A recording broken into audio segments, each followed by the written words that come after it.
wore out. Mm-hmm. And I told him, I said, Coy, your clutch fan is wore out. You can take the fan and just spin it. And I had one here that was froze up. It turned all the time. And I put that on for him. And he drove to North Carolina and back here with that fan. And the only thing it would do is make a lot of racket because it clutch fan clutch, Mm-hmm. when the engine starts getting so hot or so warm, that clutch will automatically engage and turn the fan. Cool the engine off. And that one, it would turn all the time, wide open, as fast as the engine would turn.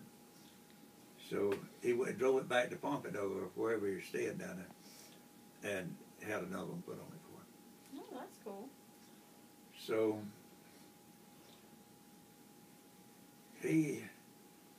another time he came down, and something happened there.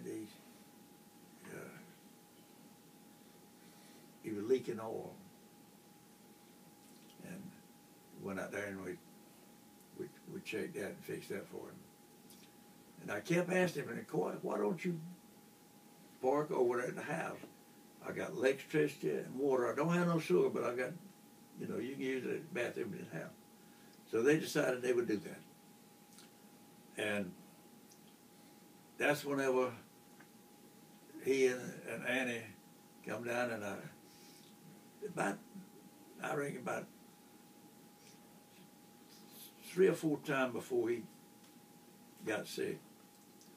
And I told him, I said, next time you come by, I said, I'll paint your motorhome for you.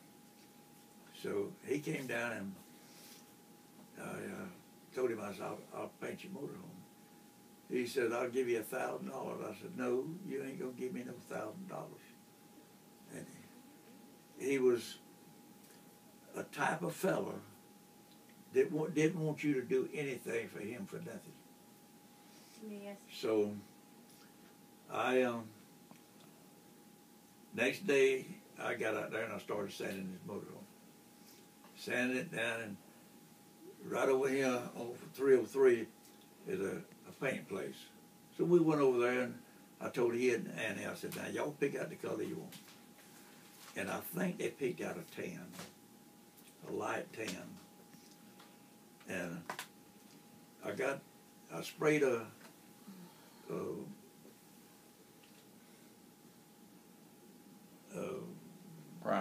primer on it. Thank you. And I sanded that down. Then I started putting the paint on it. And I put the first coat on it. And they thought that was all. But when you paint a vehicle or anything else, you have to put 2 coats, at least 2 coats. You put a priming coat, then you put a coat of paint, then you have to put a wet coat on it to make it shine. And I told them, no, we ain't through yet. I got to put another coat on it. And of course, the motorhome was covered with newspapers. And are you taping that? Mm-hmm. Yes, you are. I'll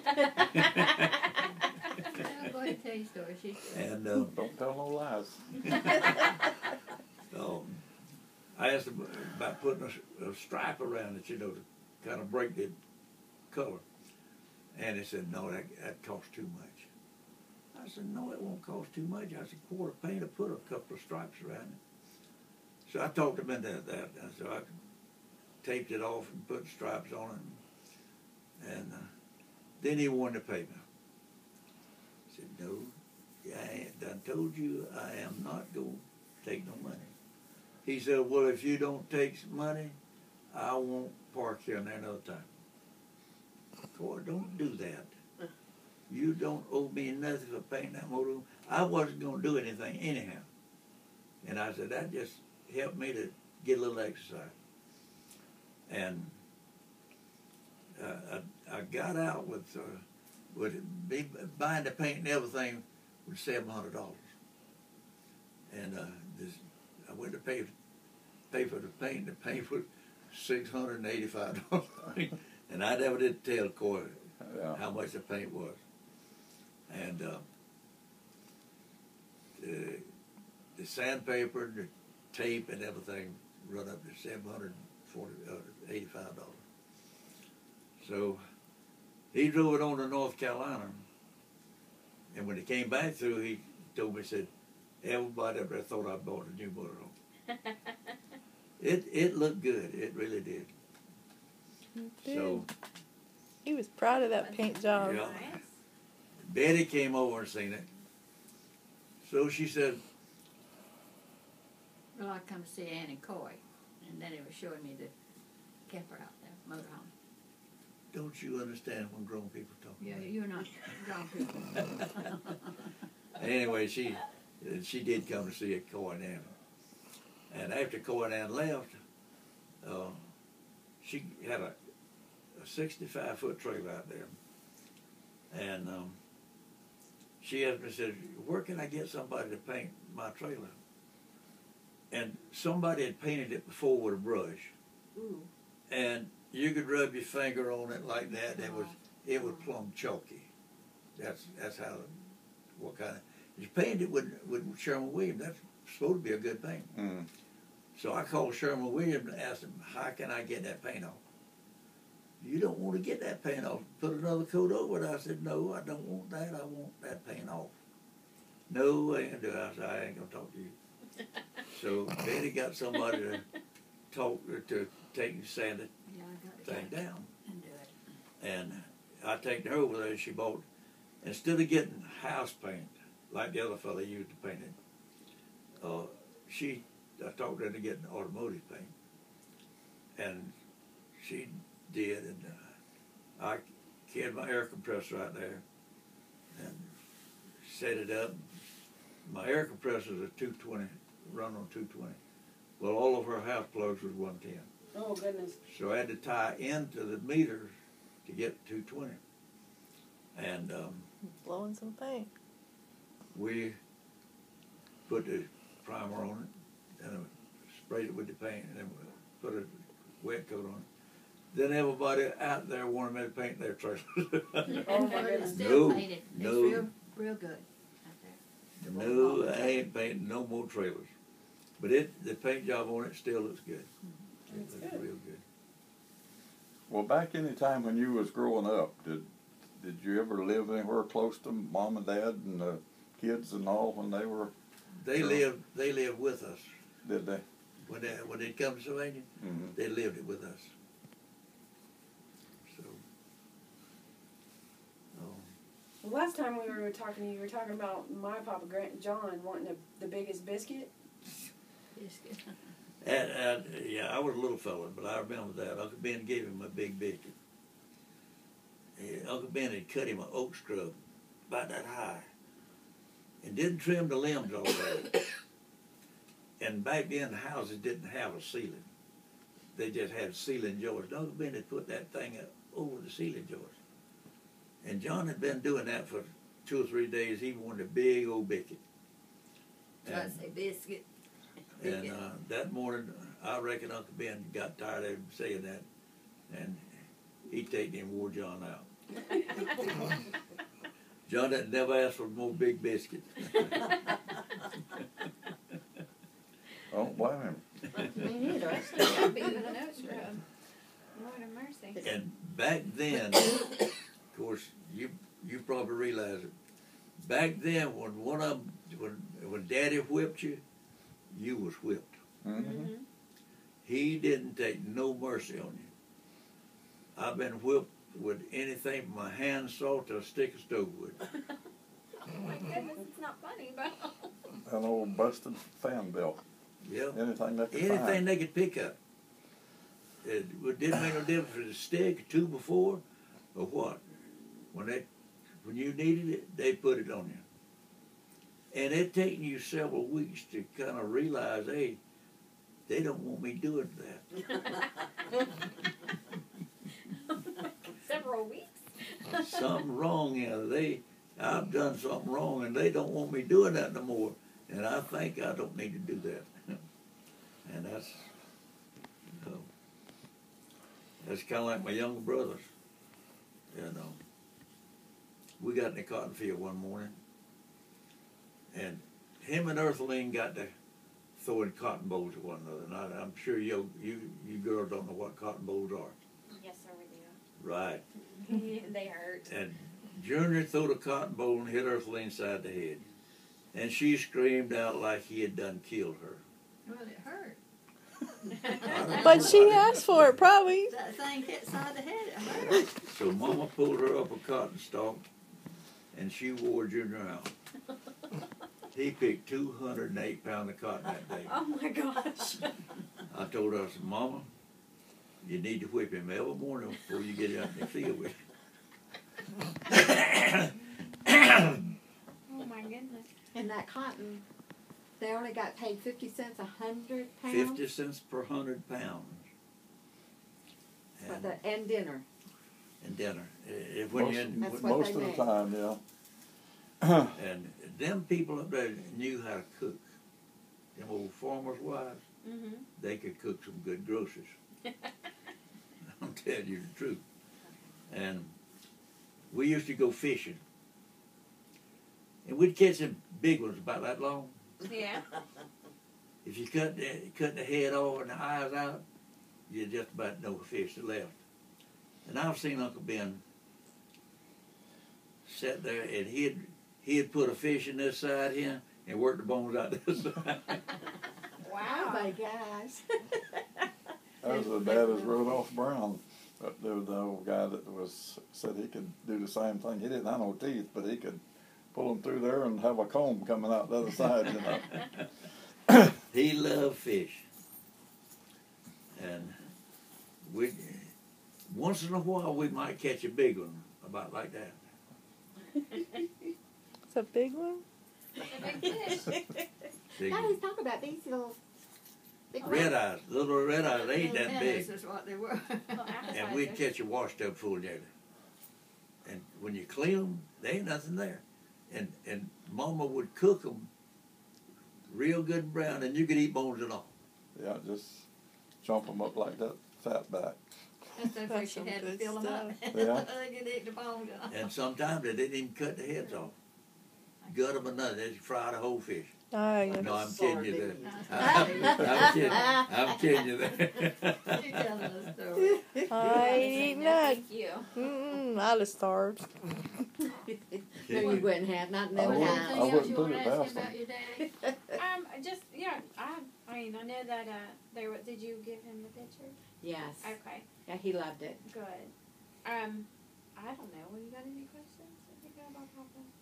You have any questions about Papa? I just like any. I just like the old stories. Yeah, I just like Yeah, all that's the basically stories. what? Stories, yeah. I just Whatever like the you old can think stories. of. The Yeah. old stories. If you, Ernest, he doesn't remember a lot of things back there. Well, he's doing quite well. I think he's doing. I was gonna say He's he doing seems good, to but remember. there's lots more he could have. If he was a mean little rat. I was the best youngest mom I had. No, you weren't. If you don't believe it, just ask him. Yes, right. Ask me. Well, I seem to think that if you lived back in those days, you had to have a little bit of fortitude to survive. Well, he survived good. You had to have a little more than that. Sometimes you had to know how to run. That's what he done. I'm telling you. And you knew when to shut up, didn't you? Right. Yeah. The second time, anyhow. The second Know time. know when to talk and know when not to talk. Yeah, I never learned that one. I learned that a long time ago. I would have caught a lot of beatings back then because I don't talk. Lord, Have to have the last word. Me too. And then I found out from Grandma Minnie Williams, that so did Daddy. So we inherited it correctly. Daddy always had to have the last word. And me too. I got my mouth slapped a many a time because I wouldn't shut up. Wait, shut up. my son Ray, he has a little bit more to it than what really happened. No. When we're young. You see that brick pier out down in the carport, side's got notches knocked in it. Mm-hmm. Well, that's a story within itself. I had a 55 Chevrolet pickup truck, and a fella run a junkyard right across the way over there. And his boy had a 49 Ford, and he wanted to trade me for that Chevrolet. And I told him, I said, well, you take the truck, and I'll take the Ford, and we'll check him out. Well, I brought the Ford home.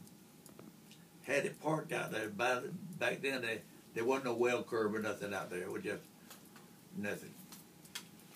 And me and the wife, we had to go downtown. We come back, whole corner of that carport was down. I said, Lord, we done had a tornado since we left. And we did. His name was Ray.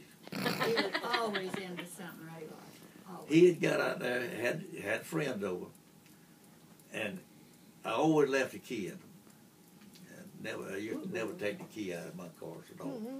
They didn't. They left the keys in them, didn't they? And Sometimes. Ray got out there, he was going to show them friends of his how that Ford would spin. And he left the door open with his head hanging out, looking at the wheel spin.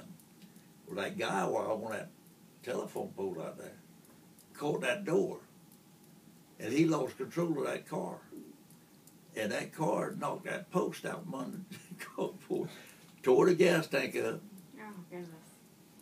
The carport come down on the car, knocked over the back window out. It totaled the car. It totaled the car. Well, I filed my insurance on it because I knew I was going to have to buy the car too. And the insurance paid me for the car. Well, I sold her, let the boy have my truck.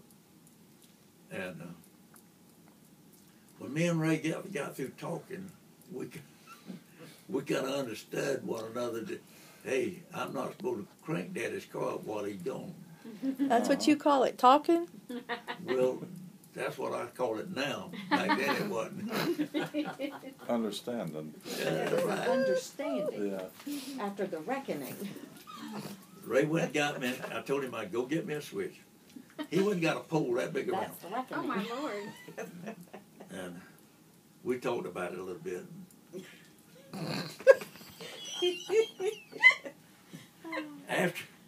After that happened, Ray went and bought him a Model A Ford. And taking the battery out of my boat, put that Model A Ford to crank it. Well, I goes fishing, hit the key, crank my motor, ain't no battery in the boat. Oh, no. And He was always doing something, Ray I was. come back home. We had another conversation. Another time I went to go fishing. Go out there and crank the motor up, get to the fishing drop, get my anchor to throw it overboard. There ain't no rope on my anchor. We come back home, had another conversation. Ray had taken my rope off my anchor and built him a swing down there in the woods. She wouldn't ask for nothing, or if it, you know. I said, son, Take it. you're going to have to understand that you ain't going to mess with my battery or my rope. And he understood that. I'm going to tie you onto that boat and use you for an anchor, huh? Then, later on in the years, I had a British Enfield 303 rifle. Had it in the closet in there. And we was laying in bed, looked up, there's a hole in the ceiling. Well, I thought it was a nail, you know, how to sometimes. I hear a phone. Oh, Here, she's got Lottie. the thing. Here, Lon. I thought it was a nail it pulled out, the sheetrock had pulled through the nail. I thought it was her phone. But that wasn't it. Ray was showing his friends that 30-06. Oh, no. And I had shelled in the clip, but I didn't have one in the chamber. Ray unbreeched it, throwed one in the chamber. Then he didn't know how to get it out. So he bumped shot on it. the floor, and I reckon that bullet still out there in the orbit somewhere. Yeah. Goodness. Went right on through the ceiling, up through the roof, and he had sense enough to go up there and put roofing cement over the hole. And as soon as I noticed it, first thing I said, Ray, come here. And we was all in dead. And I said, come in there. He said, yes, sir. I said, you know anything about that hole there in the ceiling? He said, yes, sir. Then he told me about it.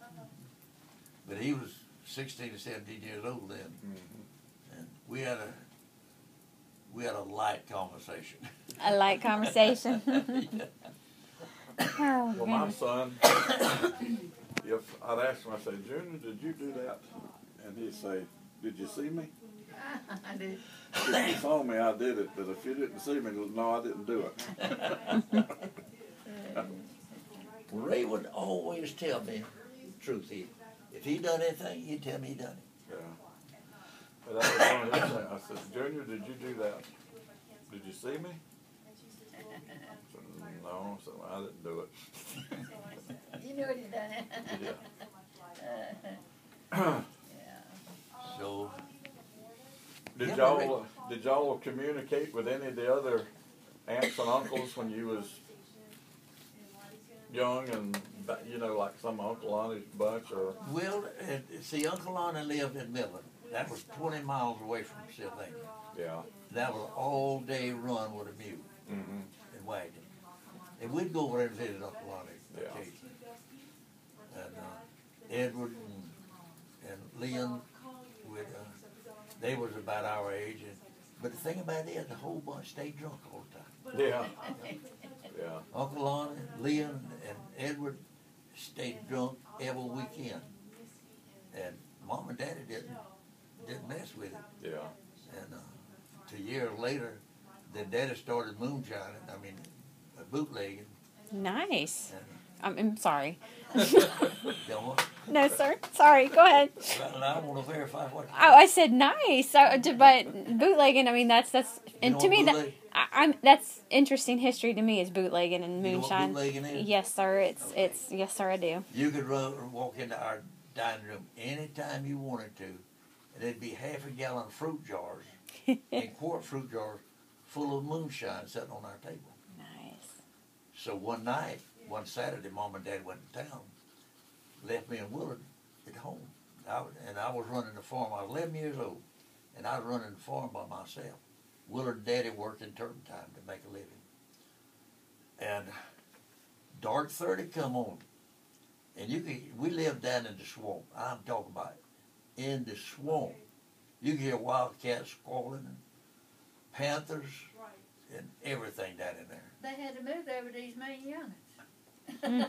And Willard, we went through it, and back then the kitchen was off from the house, had a breezeway in it. Mm-hmm. And Willard said to me, he said, Ernest said, you want let's go in the kitchen and fix some supper? Well, I didn't know how to cook. He didn't either. So I said, well, yeah, we'll go in there and fix something. We had to go through the dining room. He said, how about a drink? I said, yeah, we'll take a drink. And back then, teacups was teacups. They was that big. Mm-hmm. And he filled my cup full. Your cup runneth over, huh? I mean, tell you. And I sweetened it. That stuff tasted pretty good, you know. Make Yeah. it sick. And I drank it. And we went in the kitchen, and I just remember what we ate, if we ate anything. Come back through, we needed another sip. Sip. We got another cup full. And Daddy had an old bottle of tea. And I looked, and there's a lane about like behind the highway down yonder, from our house to the road. It wasn't a public road, but it was a wagon road. Another lane, huh? Yeah. And I had to look down that lane, and I seen them old Model T lights coming, and you race the engine, the lights would come up, and it would die down, and like about like a match. Mhm. I said, Lord, what am I going to do? Here I am, drunk as a coot, and here comes Daddy. I went out and lay down on the porch, and the whole house got to spinning. I said, Lord, I don't know how to cope with this mess. Daddy come on in. Willard told him I was drunk. Daddy made me get up, go wash my face, go to bed. Went in there and bed all got to spinning. I knew I'd had it. But that's one time that Daddy didn't whip me. You felt sorry. I got whipped enough with that whiskey. Yeah.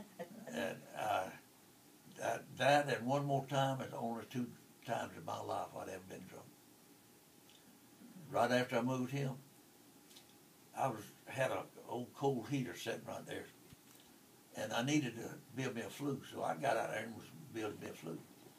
And I went and got me a pint of Seagram gin. I don't know where you know what that is or not. Seagram 7. Not Seagram 7, Yeah. Well, I know Seagram it's a gin. gin, yeah. And I got to nipping on that stuff. Well, my neighbor over there, he come over and I had a boat. My neighbor come over and he said, let's go mullet fishing. I said, all right. So we take that old boat, went out yonder on the road and put that boat in, still sipping on that Seagram gin. Went down there and got on it, and I didn't feel no more like I was drinking than I am right now. We got out on a sandbar down there and didn't look like we were going to catch any mullet. And we started back. And then when all things broke loose, Well, I know that water. I seen some mullet junk run, and I got the net, and I reared back like this to throw it. Net fell in the boat, and I went out. And I was trying to gain my composure, stand up before I could swim to the boat. I could not come up to save my life. I got to thinking now, I'm in a mess out here. Can't swim, and water about to drown. And my brother-in-law, he was with us. He paddled the boat upside of me and caught me under the arm like that. Well, I stood up and I wasn't in the water waist deep. Yeah. And then the neighbor over there, he got mad because I couldn't throw the cast down. I'll throw it myself. By this time, I was sick. I mean, sure enough sick. I got up ready to bow, put my hand down like that and prayed. And I don't think the Lord ever heard that. But he went to throw that cast net, and he like to fell out. And he caught the sides of the boat like this and sunk the boat. Yeah. Oh my And goodness. I got out on a mud flat while they turned the boat up, got the water out of it. Then when we got back to where the truck was parked, my brother-in-law, he went to get the truck, and he sat there. The truck was on a slant on the side of the road, and he sat there and let the gas run out or picking up gas. Then they went and got some gas. And I said, they leaving me here by myself. Somebody come along here and run over me. Won't even know it. Yeah. And finally we got the truck back, left the boat tied up out there, I reckon. And we come home. And you talking about a sick nigger? Oh, Lord. Went next morning, I could scratch my head like this. Yeah, way out there. And I told the Lord, I said, if you would let me over this mess, you won't catch me in this mess again. Did your mom ever tell you any stories about when she was growing up there? Dad told me one time that back, him and her went out somewhere, maybe to a dance or something or other back in their younger days. And they was coming home down through one of them lanes up there and out there by the house. And there was a wild hog or something come running out of the bushes and was growling and carrying and running alongside the car. And they had stopped at somebody's house, you know, and talk to them a little while, and kind of run in away from it. And they'd got back into old, whatever kind of old car it was, and left there. It wasn't but maybe a mile on over there to the old home place, and so that old hog was running down through there, just a grunting and carrying on behind them. And I think she said that they had a little fence or something around the yard, or Daddy did, and they pulled the old car up in the yard, and both of them got out real fast, like and run there, and the old hog run into the fence, trying to get them. But then they kind of scared him on off, and he went on down. And we talking, you know, way back yonder when they were, it could have been between, you know, his first wife and the second one, you know, sometime up in that area. Mom was telling me one time about her and Daddy. You know, Uncle Buddy on Daddy's side was blind. He was blind. He could see well enough to walk, but that's of course it. And they had gone somewhere, and they had to walk back through the woods, and a panther got after them. And Daddy had a file in his pocket, and he had to put Mama on his back to walk a foot log across the stream. And Mama said that file gouged her stomach, and they finally got across there. Then Daddy had to go back and get Uncle Buddy because he was blind. He couldn't walk that foot log. And said that panther was just hollering. And when they got home, said that they could hear that panther outside the house, around the house, hollering.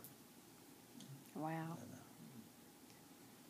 It followed you home. Well, they told a story one time of when I was just a little, the smallest one, that they was living out there in that old home place.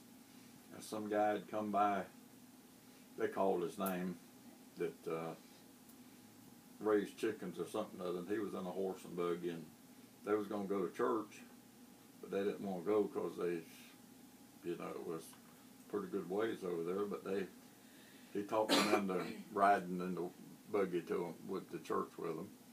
And then after church was over with, he decided he didn't want to go back that way, so they had to walk. You know, he said he'd been tired of shoveling chicken manure all day, and he had to go home.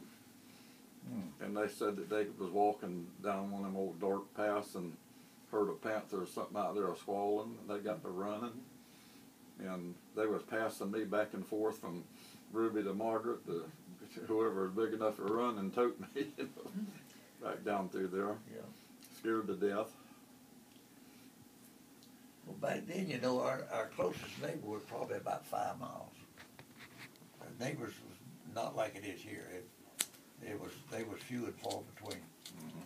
And I